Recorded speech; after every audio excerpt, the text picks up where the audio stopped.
Teachers will generally rather give longer wait time for kids that they think know the answer than kids that they think don't know the answer. So, the smart kid at the front, Sally, what do you think? You're waiting. Ray, up the back, no, okay, we'll move on. And they do it probably because they think it's grace and, let's not embarrass the person. But, having been on the receiving end of that, that's like, you just don't think I'm smart. Like, you're not giving me any time here, So it's hard, we make mistakes.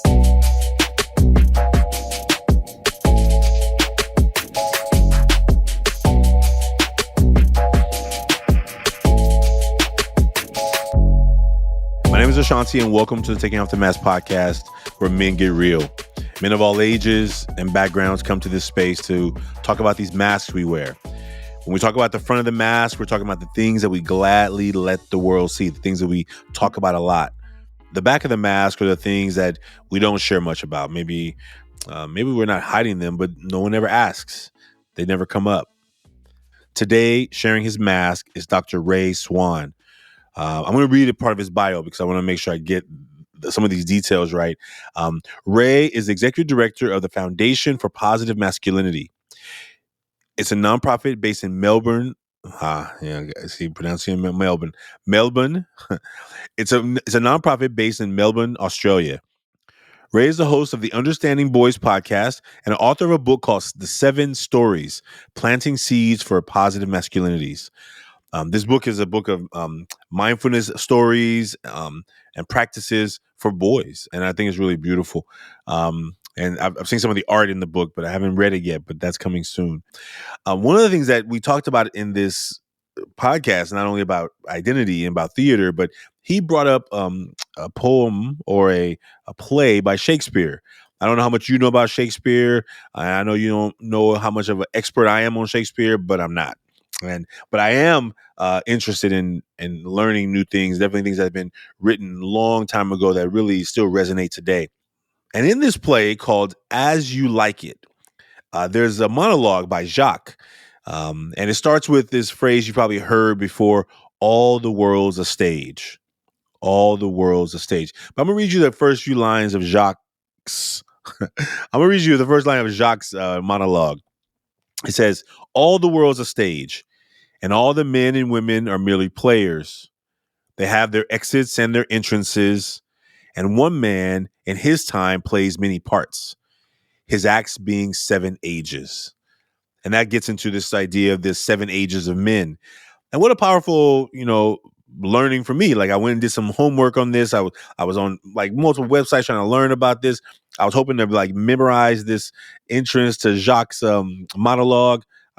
It's powerful. And I'm going to probably have these first 5 or 6 lines memorized pretty easy. But what a journey of conversation around not only what words have been put out into the world, hundreds of years ago that still resonate today.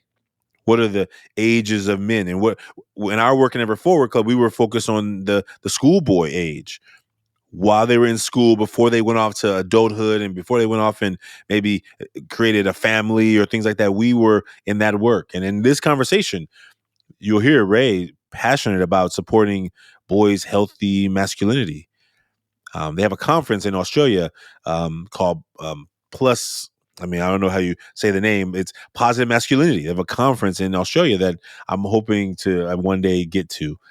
And so maybe that's what's going to happen in 2024. Maybe 2024 is our revisit back to Australia, but definitely our connection with people doing this work around the world.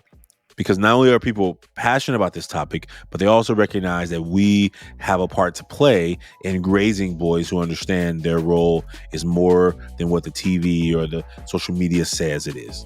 So I hope you enjoy today's conversation with Ray Swann. I really enjoyed this conversation, and I think it was just the beginning of this connection with not only himself, but people that he knows in this work.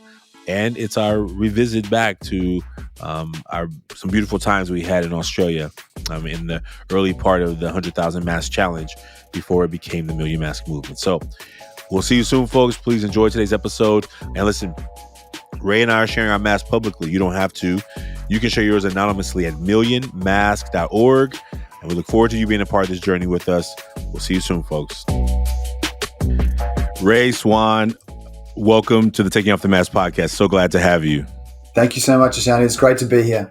I'm glad you're here with us. So I would like you to introduce yourself, tell folks what you want them to know about you, and then we'll jump into these masks. Yeah. So my name is Ray. I'm in Melbourne, Australia, which is down the bottom. So we're the southern kind of part of Australia. 51 years old. I'm a dad. I've got a couple of kids. My boy is just turned 21. He's an apprentice in construction, so he does carpentry. My daughter just finished schooling, and she just got into like a law business course that she wants to do down here.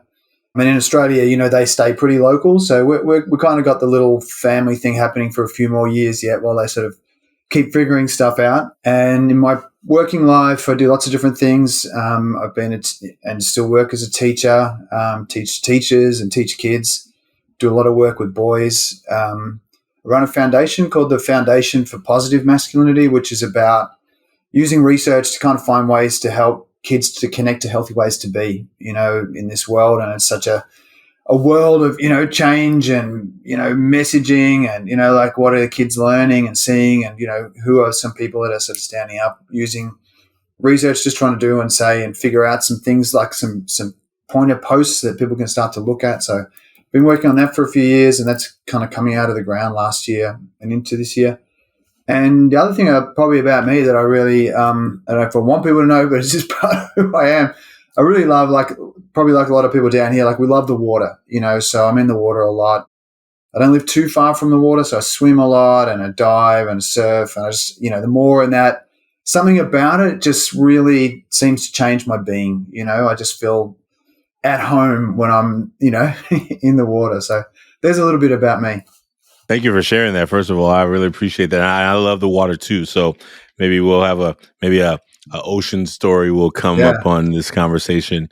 I'll tell you one quick story about Brandon Clift, who hosts a podcast with the Mankind Project. Mm-hmm. He invited me out to Gold Coast, and we went to Surfers Paradise. Yeah. Surfers Paradise, and we were making masks with people. We were trying to invite people to make masks.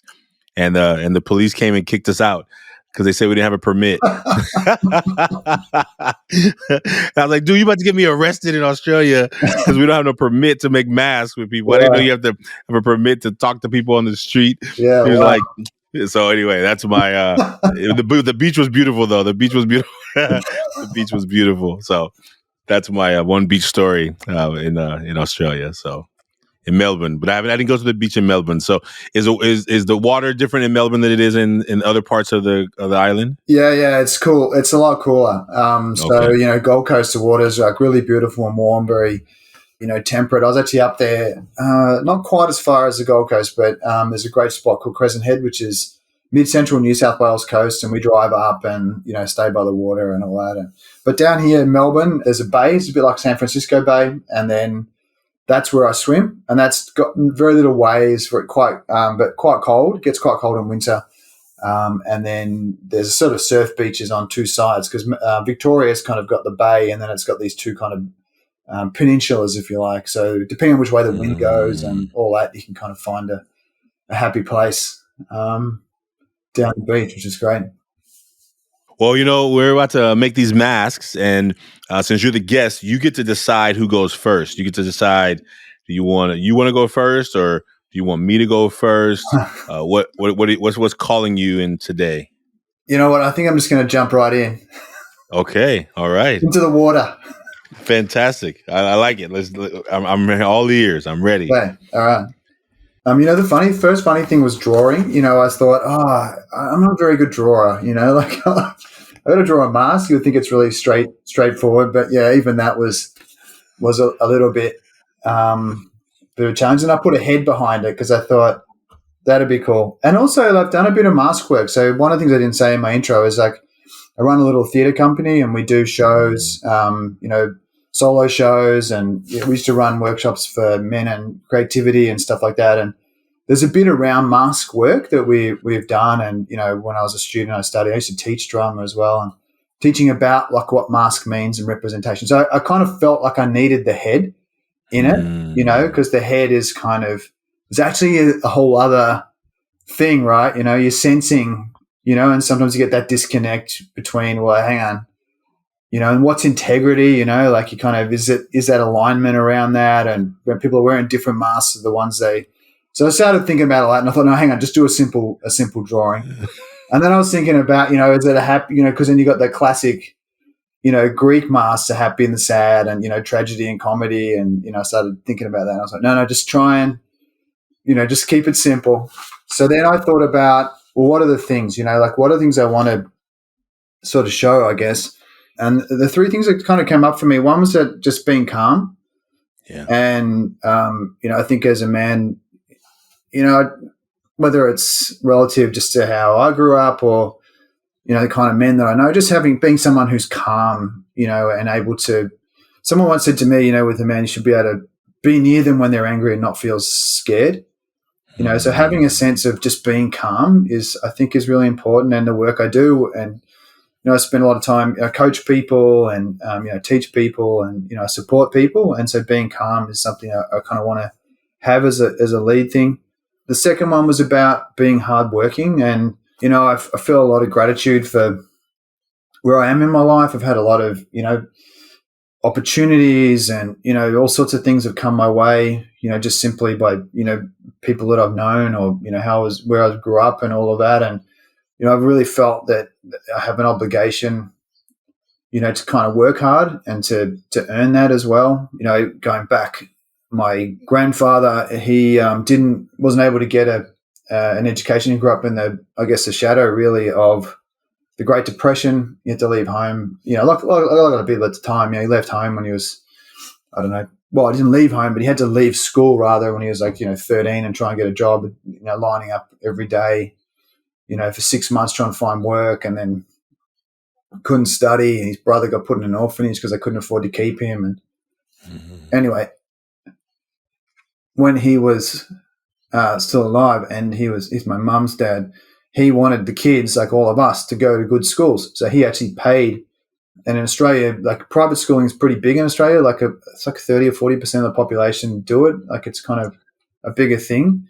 And anyway, it's expensive, but he paid for it because he was like, I just think this is important. You need to learn things, and, the education is going to set you free of, limiting beliefs and all those kinds of things. And so I've always felt like, hardworking is important. I've gotten a little bit of trouble with that a bit, to be honest. It's not the other side, but, just that's something to think about. And the other one was just about being, engaged. Like I feel it's really important to be present to people.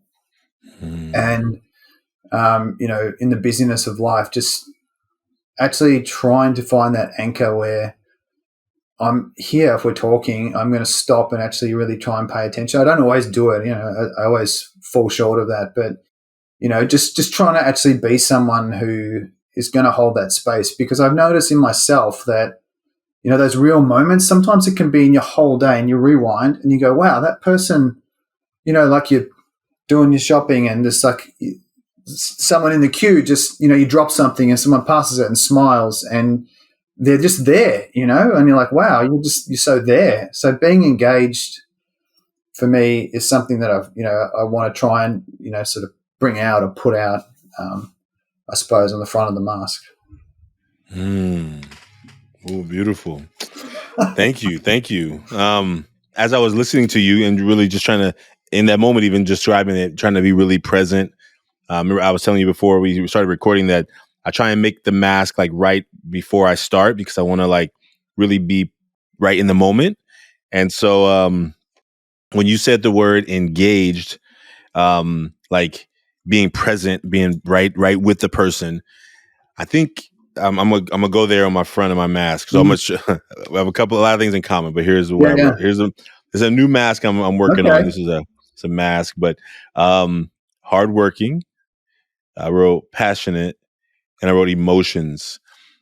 And I think the reason I wrote emotions, last night I had dinner with a friend, colleague, and and like I'm at this Korean barbecue place, with the hot plate in front of me you're cooking on, and there was something he said, and I was like, I heard it and I felt it, and I was trying to like, do I stuff it? Do I stuff the feeling that's coming out from this thing I just heard? And I was like, and I said, if I don't talk, then I can just like ride the wave of that emotion that's passing through, some sadness. And I just, but I didn't want to be silent. I mean, if I'm silent enough, then no one knows that I'm really feeling what you said, like somebody being calm, right? They're angry, but you don't feel scared around them, right? And I think it goes true for me also being in the effect of being sad. Like if I'm calm enough and I'm quiet enough, no one knows that I'm feeling these things. So I just keep it all, stoic and bottled up. But in the moment, the reason I wrote emotions is because I was like in that dinner, in the short time of dinner, I think I cried twice. I'm like, what's going on with you, Ashanti? What's happening? But I think because I was engaged in the conversation, I let myself feel. I didn't disconnect from heart and head. Yeah. Which I'm very good at. I'm very good at staying in the head and the facts, the data, the numbers, the facts, the data, the numbers. Did it work? Did it not work? Is it working? Is it, all these things? But to like let the head and the heart stay connected, actually, I'm not really mad about that. I'm actually more sad about that. But I'm used to turning it into mad because the metrics makes me have to be focused on the getting it done, right? The stuff. And so, that's what was really present for me when you wrote the word engaged. I like that word.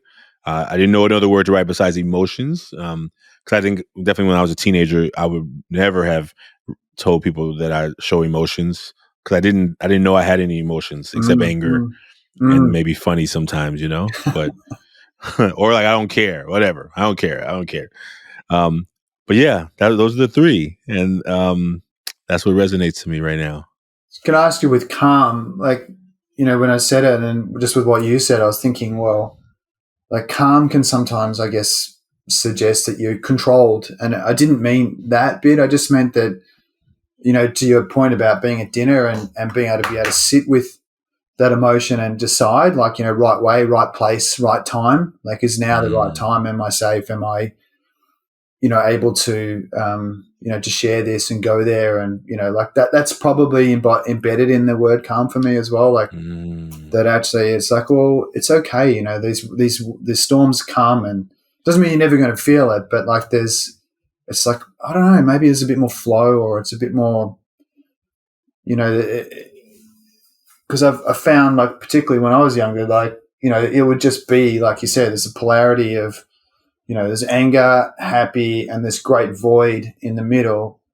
And, certainly a lot of kids that I work with, especially the young men, like there's no words, there's no stories, there's nothing in this middle bit to kind of carry that experience. You try and peg it to something, and it's just nothing. So you just go back to anger, or you make a joke out of it, like that's kind of what that sort of, and it's like that. It's not an empty vessel. I mean, it's empty in the sense that it feels empty, but it's the complete opposite. It's like, just, I just want to be able to put this somewhere. And so I guess finding calm has been, whether it's, through prayer, or whether it's through, I don't know, meditation, or whether it's through, and by prayer, I mean, contemplation, or just, well-wishing, that's helped, over the years, with the calm. I mean, I don't know what's calm. What is it? How did you receive that, the calm bit? I sometimes, as I heard you say it, I was like, okay. And then what I heard you say after was like, like there's I'm not sure who you said it, but you said something like somebody can be angry and people won't be scared to be around you, right? Yeah. And I think calm, if I'm on the outside, like just like nothing, it almost sometimes feels like I'm around people who are so calm that I'm like, don't you feel this? Don't you feel the world? Don't you feel what's happening in the world? And they're just like, yeah, okay, it's okay. And I'm like, no. So I think sometimes I'm like, yeah, I get it. I get it. Like, and I always like trying to feel. I think the question you asked also is, am I safe to express this feeling I have here? Am I safe to express with this person that I feel I feel anger and rage about these topics that are happening in our world or in my city or with young people or older, with whatever it may be. And if I'm around somebody who is not able to make space for the feeling, or they're downplaying it for whatever reason, either it's for their own, ability not to feel it, or for they don't feel it at all, right? And so I have to then say, oh, okay, my feelings aren't going to be welcome here, so I'll back them off. And then it's easier just to like change the topic, right? Just have another conversation. So I think as a teacher, if you'd ever thought about when people would describe me when I was a teacher, I don't think they ever would describe me as a calm teacher. Like if you don't do your homework, I take it serious. Yeah. Like if you're talking while I'm talking, I take it serious, right? Now I'm not taking it, what is the level of serious to different people, right? And I think I would see some teachers who there could be like all kind of madness going on, and they're just like, and I'm like, how do you do that? How do you? And so I think like, I don't know where it really came up, but I just know that was one of the. But I really recognize this idea that, when I'm angry and I'm showing I'm calm, I'm wearing that mask. Yeah. I'm putting on that mask of calm because I know that my anger sometimes is a little bit, I'm a tall guy, I'm a big guy. So I have to also decide, is it safe to share? Yeah. So I may have to put on the calm mask so that no one knows that deep down I'm feeling some really, intense feelings. Yeah. Yeah. Yeah. Yeah. Thanks for asking that. Are you ready to go to the back? You ready? Let's do it. Okay. All right. It's all about the back. Here we go. All right. So these are qualities that I don't let people see. So I don't let people see that I do feel really sensitive a lot of the time. Like I'm sensitive to noise and to smell and to all sorts of crazy, like some things people will just be like, oh, really? Like, does that really bug you when I chew? Like, who cares? It's like, yeah. It's like, I can't, I don't even know why. I'm trying to be calm here. Anyway, the second one I wrote was like, I wrote characters' voices, and I'm not suggesting, they're not, it's not something I'm trying to manage. But I think when I grew up, I did a lot of work in theater and a lot of performing, and I think one of my mechanisms for figuring out how to cope with the world was sort of to try on different ways of being, by playing different characters, and like kind of, whether it was mimicry or impersonation or, whatever. And largely, and certainly for the solo shows that I've done, I mean, largely they're driven by characters that just kind of, you're just wanting to be expressed, which I think is a reasonably common thing. But I know for me, it can get a bit noisy sometimes. And as I've gotten into my older age, I've realized that actually there's a thing around it which I just need. It's like just a health practice that I just need to do, and it does relate to art, an art practice. Like if I'm doing more of that kind of bubbling brook of characters and whatever, it kind of seems to find a home. Whereas it's like I was doing a show. I did a show last year. Was it last year? And all of it it was quiet. Like when I was doing the run of the show, like all of the stuff, all the crazy stuff, it just all went away. And then like literally I finished the season on the Saturday. We bumped it out on Sunday. Monday morning I woke up and there it was. So I've but that was like, I remember like that was like 50 when I figured that out, and like just finding a home, around that. And the last one is just sad and melancholic, and you talked about sadness as well, and your emotions and, this thing about trying to be calm, but actually look what the F's going on. And there's I think he's an English poet, D.H. Lawrence. He spent some time in Australia. He talks about these deep wounds to the soul, and life's difficult repentance. And it's like, I think my preset is melancholia sometimes, like, and I don't even know that it's a bad thing. Like, there's a character in As You Like It, one of Shakespeare's plays. He's called the melancholy Jacques, and he just kind of cruises around in the forest, He does the 7 Ages of Man speech. The early age. He sort of talks his philosophy, and he's cruising around in the, like for us in the bush, down here in Australia. This guy is the melancholy Jacques. You just go and talk to him, and that's the melancholy Jacques. He's fine. But in our culture, it's like, no, you can't be sad and melancholy. Like, you need to lighten up a bit. You got to have a laugh and, stop seeing the world in this way, or stop doing that. And actually, I don't really want people to know that, yeah, sometimes, yeah, like some days it's like, it's hard to get the show on the road. It really is. I love the way you say that. It's hard. Sometimes it's hard to get the show on the road. I think, that's a acting metaphor or acting phraseology, right? But I'm actually going to look up this story. I don't know about the Shakespeare play As You Like or Melancholy Jock or 7 Ages of Man. I'm gonna look at that today for sure. It's on my list. I think one thing that stood out to me that you described it back that really just resonated was this deep wound of the soul. Deep wound of the soul. And I think that those have been probably some of the things that I think have been blocking some of my own idea about being creative. When you talked about the voices, I'm like when I hear people say stuff in politics, which is really heavy right now here in the US, I wonder, do they believe this? I wonder, do you and as you were saying that, I was like, I wonder how do you act out those words from other people? Does that roll off your tongue naturally, or do you practice that saying things like that? Do you practice making fun of people and calling people names? Is that a normal thing that for some people is just the way they are? And I find that hard for me, right? I don't. And so I think about that a lot, and a lot came up as you were saying that. So it connects to the back of mine too. But I'm gonna definitely check out that poem. Who wrote Deep Wounds of the Soul? You said J.H. Lawrence or someone? D.H. Lawrence. Yeah, it's a quote. I'll send it to you.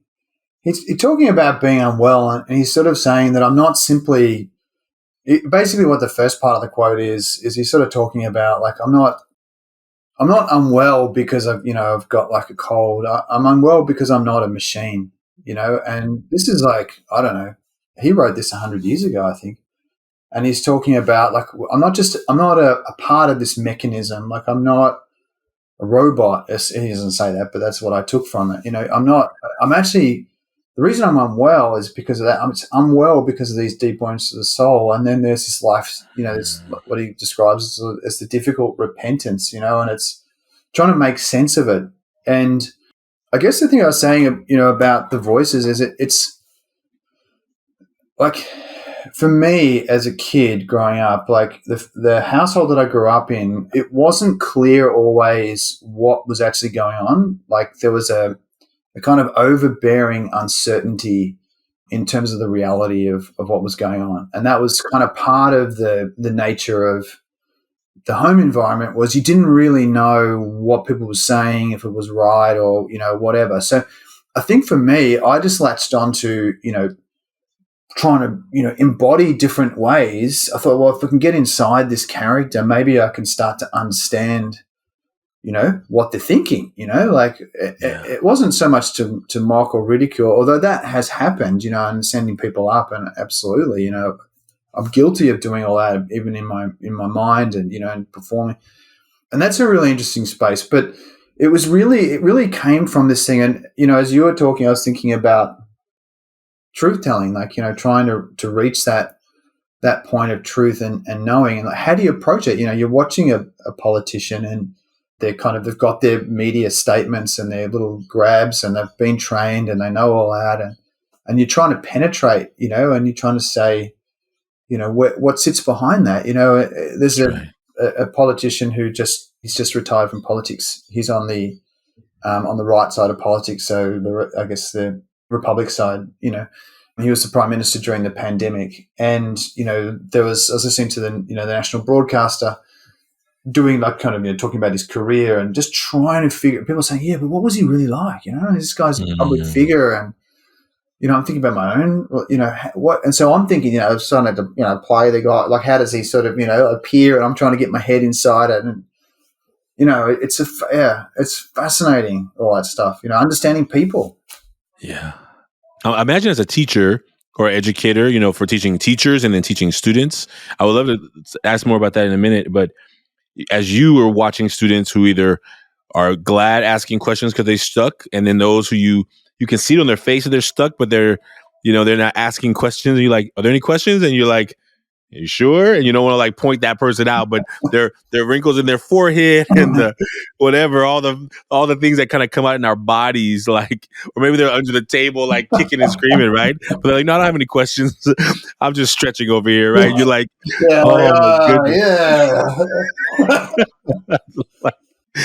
Like, no, I'm fine. I'm fine. No, I'm good. I'm good. And they're like, no, I'm good. I'm like, they wave you off in the moment because they don't want to be pointed out. But you're like, man, it's coming through your body that you may need something and you're resisting. And you're like, okay, I don't want to force you. I don't want to, but I think I wonder about those, like when the soul is trying to get what it needs. Yeah. Are there people who actually can handle it and are willing to hear it and accept it? And I sometimes wonder about that in a lot of ways, about this work, this work of talking to people about what they really feel, so. And it comes down to the truth thing, because the truth thing in that exact instance, you ask the kid, like, do you understand? And they're like, yeah. And you're like, no, you don't. Like, So there's two truths there. Like, truth one is they don't understand. Truth two is that they don't feel safe to ask the question.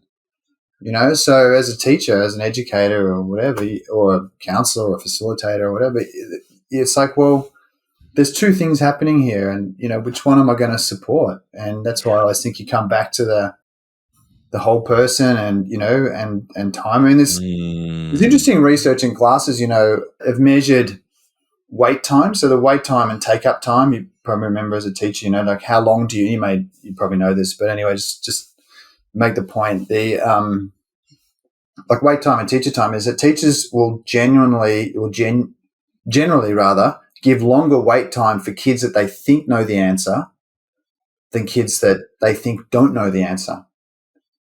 So, the smart kid at the front, Sally, what do you think? You're waiting. Ray, up the back, no, okay, we'll move on. And they do it probably because they think it's grace and, let's not embarrass the person. But, having been on the receiving end of that, that's like, you just don't think I'm smart. Like, you're not giving me any time here, So it's hard. We make mistakes. Oh man. I mean, I think it's even a powerful statement. Like when you have a student who you think knows how long you wait for them, like I'm really proud of how much I wait because I can just sit in silence. When I became an administrator and I was training teachers, I'd be like, I would start counting. Ask a question, I would start counting 1 and 2, and it'd be like less than 2 seconds. I'm like, oh my goodness. Like, and I said, do you know how long you wait for people to answer a question when you ask them? And they're like, 1, 2. I'm like, 2 seconds. Yeah. Like, you know what I'm saying? Like right now in this, the way you answering that question took longer than you gave 3 or 4 of those students. Cause as soon as they answer, as soon as you ask, you were like waiting for words to like fill in the gap. And so I really wanted teachers, and I really encouraged them to just take a breath. Like something like, but to not give people a chance to even hear the question fully, process the question, and then find some ways to think about. Anyway, that's more teacher pedagogy stuff. But I think that idea of it is so important, right? Because it's also like, oh, I don't even. Or if the student knows how you're going to do it, they know that they just say silent for a few seconds, and you're going to move on anyway. Then it becomes like, are you really having a good litmus test of how students are understanding? Or teachers say, everyone got it, everyone understand. Okay, good. We'll move on. And you're like, okay, yeah, you didn't even wait 2 seconds for anyone to potentially get their hand up in the air of saying, no, not me, right? But those are the ones that stand out. And I think when you said, something you said about wait time, but I was really stepping into that thought process of like, when we ask people how they're doing, right? Like, if they know that we don't really have time, then maybe I'm going to give you the easy, frictionless answer that's just going to keep it moving, right? I'm gonna just keep it be moving. Oh, I'm fine. I'm good. Great. Everything's great. Right. And so therefore I could go around all day thinking everyone here is doing great. Everyone in my class, right? But you didn't really, you asked the question, but you didn't make space for the answers. Right. And I think those are important things to know too, let me show the back and then we'll jump in because I think we're already in it. Like you're like, I'm gonna just make sure because it resonated a lot. The back of mine, my messy writing, it says fear of failure, sadness, and worry. And I think those resonated a lot to me. Just kind of when you share the back of yours, I think when I think about being sensitive, like, and not ever growing up being able to share it, but finding those ways of like sharing it as an adult, like the sadness, like the soul feels, or and I think sadness about lots of things that are happening in the world, but and family stuff and some things I'm trying to like not deal with. I'm not trying to deal with. I'm trying to be the social entrepreneur who's leading this organization, who's trying to do something big in the world. I'm trying not to make it about me. And I think last night at dinner, one of the statements I said was that that came to some tears. I said something like, it almost feels, I think when I think about either writing a book or I think about making videos for social media, it almost feels like I take this work really personal because, like, who am I if I'm not leading this movement? Like, I think I have attached my value so deeply connected to this work that I'm doing that if this movement doesn't work, it feels like a direct, I feel it, it's coming. I feel it directly in my soul. I feel like when I left engineering to become a teacher, I didn't think, oh, I'm gonna become a teacher so I can start this global movement so I can change the world. I was like, my heart's calling me to teach. So I came to teach. And then when I left teaching to start this or non, to lead this nonprofit, I've been just kind of following what my heart is saying. Mm. But because I run an organization that has a structure of like, you got to fundraise, you have to, all these things you have to do to keep the organization running. Like I didn't do this work to be trying to figure out how to fill out forms. I got into this work because there were young men in my community who were struggling. Yeah. And I think I've had to force myself to spend time in, when I talk to business people, they're like, hey, you got to spend more time on the business, not in the business. Yeah. Yeah. But I didn't start this to do stuff on the business. I started this to mentor young men to be healthy in their own best selves. But as a leader, I have to do the business. I have to work on the business. I know that. And I think trying to find that balance. And since I don't spend enough time on the business and the business stuff, then the business it can't really survive. You have to like, and so so maybe I got to find that person who comes and takes care of the business stuff so I can take care of the other stuff. And I think it's just trying to find those layers, So anyway, though, that's the back of the mask. And those are the things that are like really fresh because it just came up last night. But yeah. Do you notice, like, having done, so many masks, does it change for you, or are there kind of meta themes that kind of show up, in your masks? Yeah, when you started describing what you drew and why you drew it, I was like, I was that's so beautiful, right? Like you gave yourself you gave that room to like, oh, here's why I drew it like this, and here's what I was thinking about like that. I had to. That's why I started doing the masks in the moment, because I think what I was doing for a long time is I was just writing these words, and probably fear of failure shows up probably in most of my masks. I actually didn't even realize I wrote fear of failure today. Yeah. Until I was already about to start reading, I was like, oh, wait a minute. That's one that I write often because I think it's sometimes like right here behind the surface of all this hard work, And that's what hard work is. The hard work is because I don't want to fail. Mm. And so they're really tightly connected. So I think that, yes, I've looked through, I have all the masks I've made for the show. And I was actually looking through them the other day, and I'm like, what am I going to do with these? They're sitting here, right? Some of them are here, they're over there. What am I going to do with these? Right? Like, I got just a stack of paper right now, but do I don't know. So that's a good question. Maybe I will go through them and kind of do some investigation of where it is. After the first year is when our engineer, he was on the show, and he said, can you do me a favor? He said, can you just like make your mask, like, can you try and use words you've never used before? Yeah. And it really made me be really present. Like, Yeah. oh, okay. So that I'm not operating out of this just, meta, like just, oh, it's the way I always do it, right? It's the word I always write. Yeah. Yeah. Yeah. Well, thank you. Yeah, thank you. How was it for you? How was it for you making the mask? Did it feel simple, challenging? Yeah, it felt pretty challenging, I reckon. It forced me to really think, because it's also 3 qualities. Like there's probably I don't know, there's probably 100 qualities I don't want people to know about me. So, there's a lot of hiding going on, man. I'm that man. I'm guilty. So, look, so I found that was hard. I think, I probably bought a lot of, like for me, the mask, it's relates to my understanding of the persona, and that kind of what's my sort of exchange between, this world, the inner world and the outer world. Someone once said to me, the outer world is so vast, it seems limitless, but guess what? The inner world is exactly the same. Like there's a threshold line, and that's your consciousness, but then of your consciousness and what you think of yourself, then there's your persona or your mask, the deal that you make.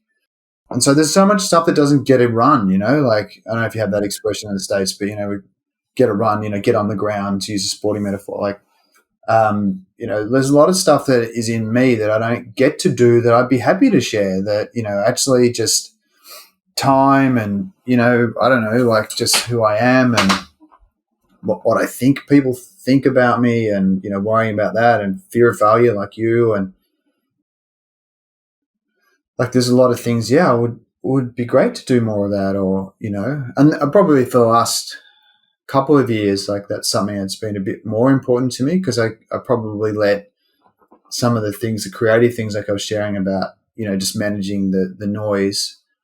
And the noise is a lot easier when I do more of the creative stuff. One of the insights I got was, I'm going to give you another poem just because that's kind of how I think. But yes, in the last part, there's a great poem from the 20th century called The Wasteland by T.S. Eliot. And he's an American guy. He was born in Boston. He goes over to London to kind of make it as a poem, and a poet, I should say. And anyway, he's got this deal that he's always doing, because he's a banker, and he's trying to find a way to get this poems published, and like that whole thing. And it's amazing. You read his letters from the 1920s, and that's all he's talking about. He's written the greatest poem of the 20th century, some would say.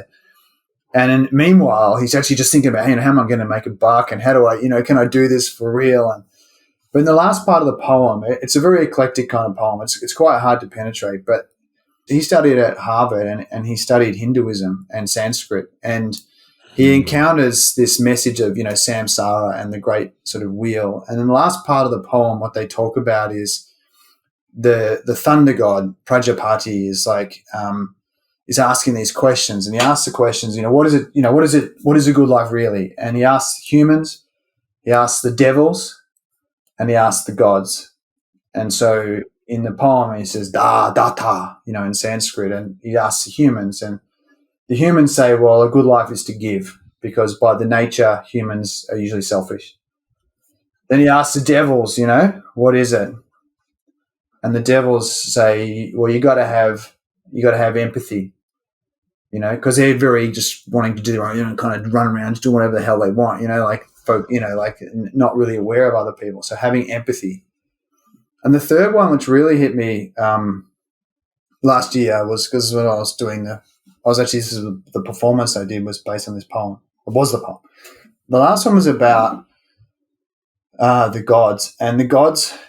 Prajapati says to the gods, do you understand it? And the gods say, damyata, which means to have regulation, to have self-regulation. And the poem after that says, the boat responded to the hand expert with sail and oar.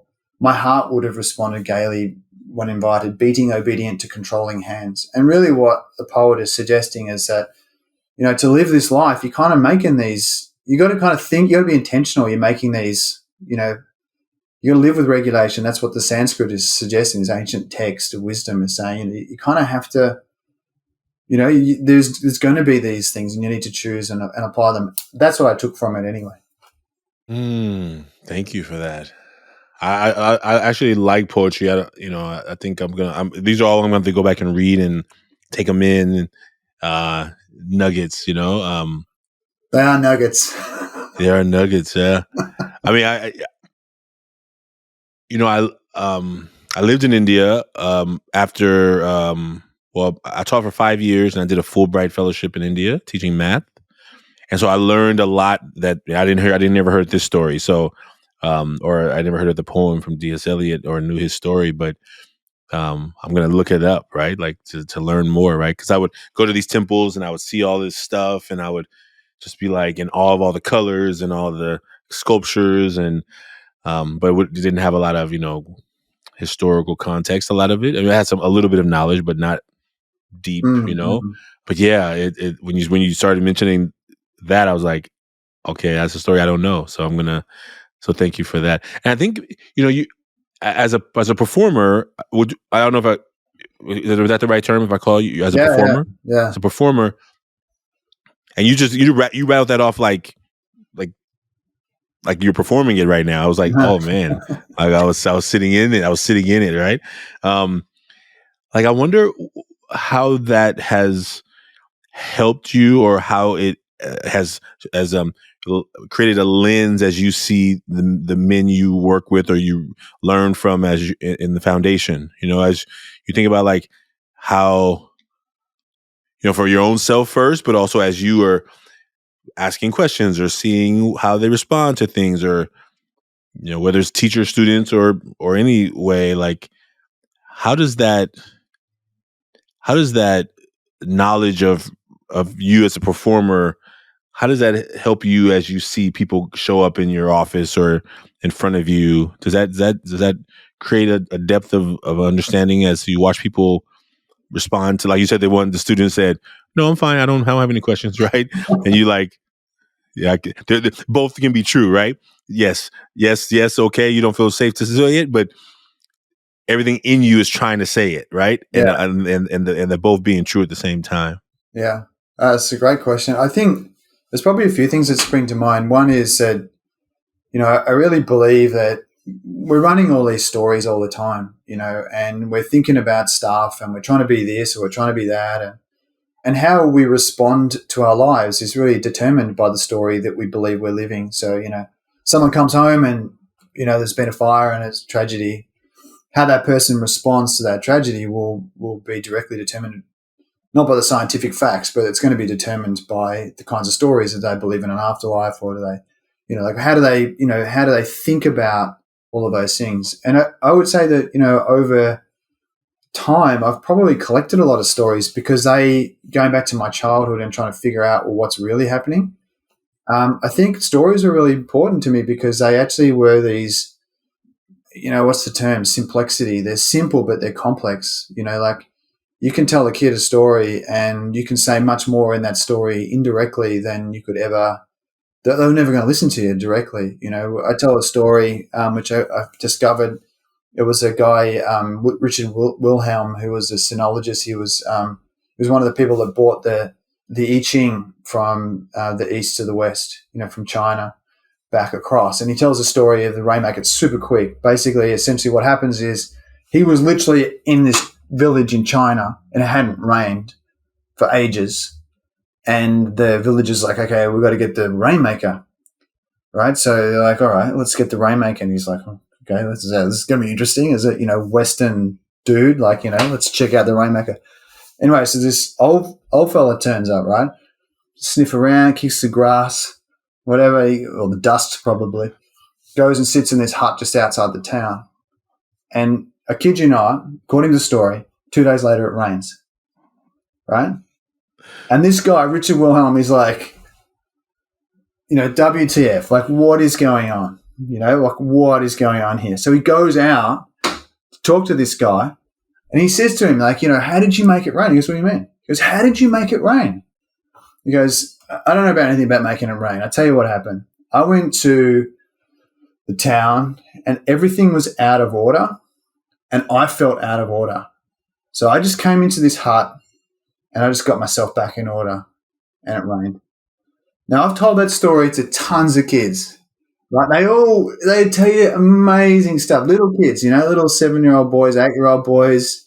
Oh, the rain means crying, or it means this, or no, you got to just, you get too around. The world around you looks really bad when you feel bad. And it's like, incredible. Like, that's such a simple story, but so what stories are the people that we're encountering? What are they living into, and what roles are they playing? And importantly, I'm just like a little bit character that's come on in, Act 3, Scene 2. I'm the one that comes on with the drinks or something and puts them down, and then I'm out of their story. I'm out of their movie for for however long.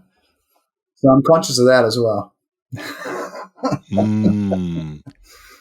Man, I got some homework to do tonight. I got some reading. I got a reading list to get caught up on. That was powerful. And I wonder. I mean, I was thinking about that too. Like, what is that? What does that mean? And I think maybe he says I saw some things out of order.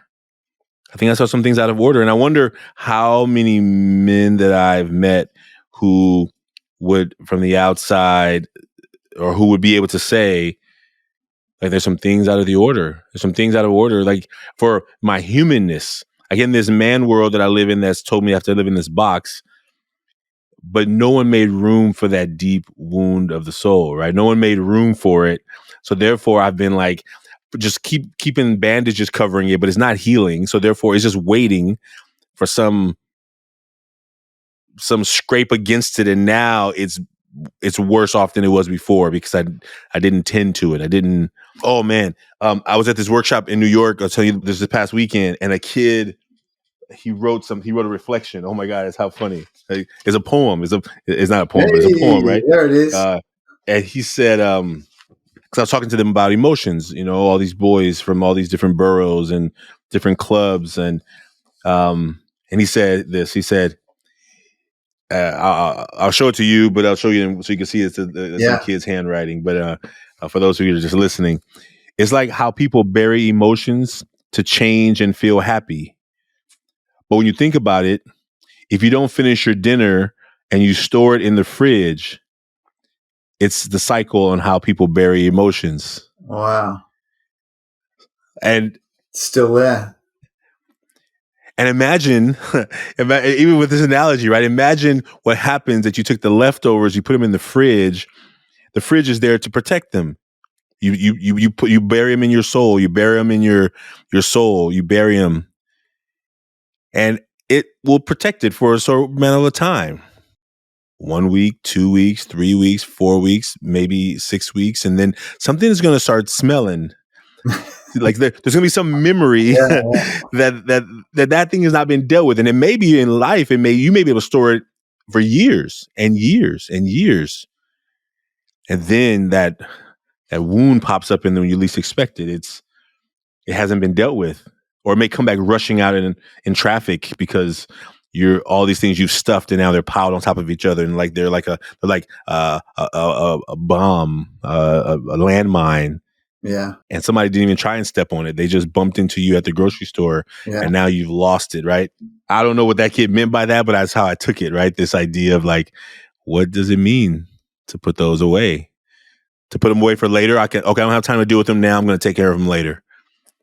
But what happens when you don't take care of them, Yeah. For this young poet here from the Boys Club of New York, we're sharing your words around the world. Yeah. Well, listen, I apologize. We went over our time, but I want to tell you, I'm so thankful. It went so fast. I think the time went. So remember I was telling you, I said, I don't know how the conversation will go, but I do know that what if we could find ways of giving men and young men places to have these conversations more regularly. So thank you. Is there anything you want to say to folks? First, I would like you to share with them how they can find you or the foundation that you're doing and the work you're doing. But is there any last words you want to say to folks as we close out? I just really want to just thank you. It's been great to have this conversation and to be real. I guess, people listening, I just like how I feel now, like I feel connected to you. I feel happy. I feel different, so I guess the value of being brave. And I guess also I was really nervous, I was really nervous and I was a bit scared and fearful and all of those things. So I kind of wrote it out and just approach it with a spirit of adventure. And, I'm just really grateful. So thank you. Thank you, man. Thank you, Ray. Ray, I'm so glad to have you here. And hey, folks, Ray and I, we share our masks publicly, but you don't have to share yours publicly. We invite you to share yours anonymously at millionmask.org. And once again, Ray, thank you for being on the show. And folks, we'll see you soon. Take care now. Bye now. The Taking Off the Mask podcast is produced by Ryan Louie and graphics by Kelly Wong. Guests are managed by Dan Paloma, and the podcast is edited by Samuel Matingo. We'd like to thank everyone who's been a part of the creation of this podcast, and for every guest that has been a part of the show, you are now a part of the Taking Off the Mask family. The Taking Off the Mask podcast is brought to you by the Ever Forward Club, and if you like what you've heard today, please subscribe, write a 5-star review, and share this with someone. We look forward to having more conversations that matter. And please remember, there is more to you than anybody can see by just looking at you.